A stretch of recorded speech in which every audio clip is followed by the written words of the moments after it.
Hello guys, my name is Suheir Hernandez and today I'm going to be your teacher. We are going to be working with one specific grammar that we have in unit number 7 of your book passages. So to begin, I want to tell you that we are going to discuss type questions.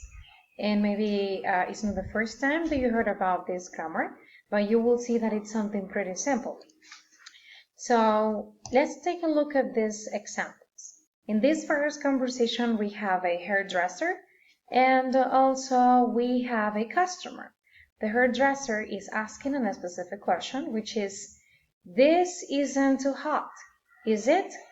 And the customer is replying, no, it is just right. I don't know if you have any idea about type questions, but in this short conversation, we have it present. So also I have another example for you, which is you are hungry, aren't you? So maybe you can identify which one is a type question. Later on, we're going to be discussing these two conversations. So you might be wondering what is a type question or when do we use a type question? Well, in this case, I am going to tell you that the first thing that you have to know is that is a type question is a special construction in English and also isn't a statement that is followed by a mini question or a short question. So you know that a statement is something similar to a sentence.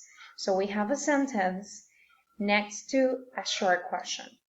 So when do we use them? We use them to confirm information. When we want to make sure that a specific information that we know it's true or not. Also, you need to keep in mind that the meaning of a type question is similar to when you use this specific question like, is that right? Or do you agree? We use these two questions when we want to confirm a specific information.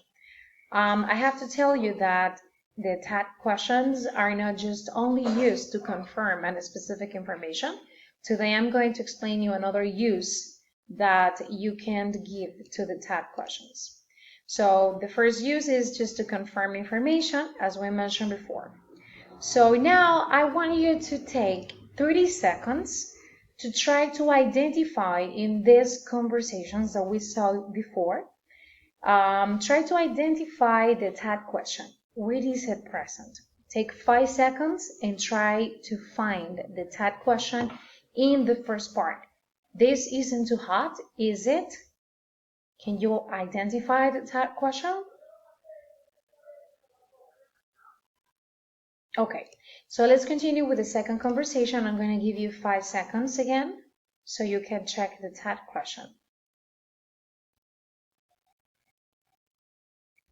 All right, so if you just finished thinking about which will be the correct type questions, so your answers should be this two that we have right here. In the first conversation, the type question that we have is, isn't it? This isn't too hot, isn't it? So that part, that short question, isn't it? It's helping me to confirm the information that I'm providing. And the second will be, aren't you? So, hi Tony, you are hungry, aren't you? So you are not sure if Tony is hungry, so that's why you are using the type question to confirm the information. So here I have another example, which is, you are the new English student, aren't you?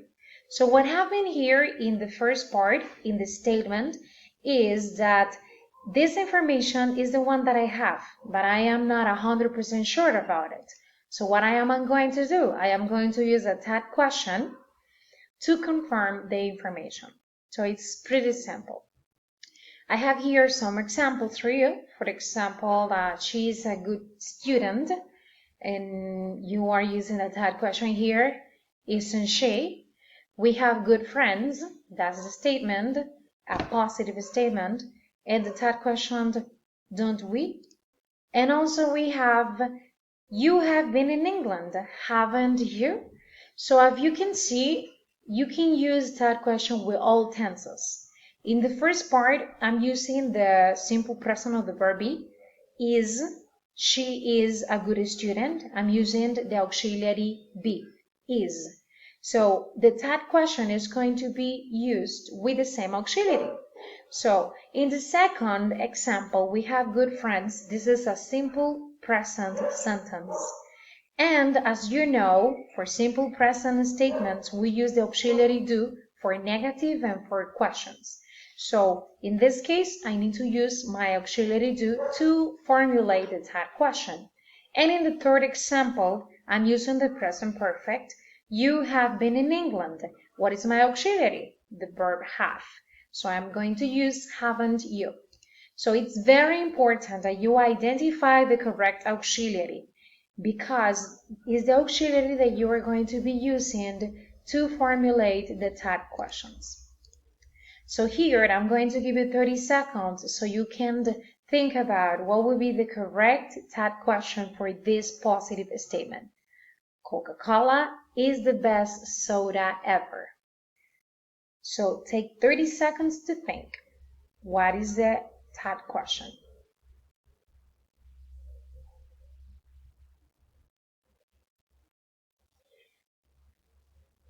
Right, perfect. So if you really apply the correct grammar, so this is the answer that you should have. So Coca-Cola is the best soda ever, isn't it? I'm using the auxiliary, the verb be, is. So I am going to use the same auxiliary for the tag question. So an important detail that you have to keep in mind is that when I have a positive statement, your mother is from Mexico, for example, my tag question is going to be negative. The auxiliary is going to be negative, isn't she? But what happens when we have a negative statement? For example, your mother isn't from Mexico. So the tag question must be in the positive. Your mother isn't from Mexico, is she? So this is very important, okay?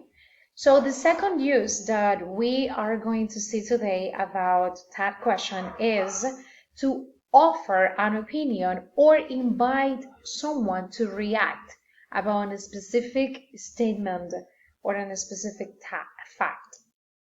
So some examples that we have here is, isn't it weird how many animal species are mutating? So I want you to tell me something about this statement about animals that are mutated. What do you think about it?